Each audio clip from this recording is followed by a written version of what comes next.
நம்ம வாழ்க்கையில ரொம்ப சுலபமா நாம செய்யற ஒரு தப்பு நேரத்தை வீணாக்குறது. அப்புறம் பாத்துக்கலாம், நாளைக்கு செஞ்சுக்கலாம்னு நாம சொல்ற ஒவ்வொரு வார்த்தையும் நம்ம எதிர்காலத்தையே கேள்விக்குறியாக்குது. நேரத்தை வீணாக்குறது எவ்வளவு பயங்கரமான விஷயம்னு புரிய வைக்க இதோ ஒரு சின்ன உதாரணம். நம்ம நேரம் இருக்கே, அது நாம போடுற மொபைல் டேட்டா பேக் மாதிரி தான். தினமும் 1.GB இருக்கிற தைரியத்துல இன்ஸ்டாகிராம் ரீல்ஸ், யூடியூப் ஷார்ட்ஸ்னு உள்ள பூந்து ஒரே ஜாலி தான்.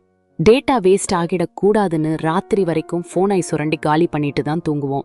ஆனா கரெக்டா ஒரு எக்ஸாம்க்கு ஆன்லைன்ல அப்ளை பண்ணும்போது, இல்ல கரண்ட் பில் கட்ட கடைசி நாள்ல முயற்சி பண்ணும்போது மேல இருந்து ஒரு மெசேஜ் வரும் பாருங்க, your daily data limit is over. அடப்பாவிகளா! அப்பதான் தெரியும், தேவையில்லாத வீடியோ பார்த்து நமக்கு எப்ப டேட்டா தேவையோ அப்ப அதை யூஸ் பண்ண முடியாம போகுது. பார்த்தீங்களா? இப்படிதான் நேரமும். தேவையில்லாத விஷயத்துக்கு நம்ம டைமை வேஸ்ட் பண்ணிட்டா நமக்கு உண்மையாவே எது தேவையோ அதை செய்யறதுக்கு டைம் கிடைக்காது நண்பர்களே. சோ உங்க நேரத்தை சரியான விஷயங்களுக்கு பயன்படுத்துங்க.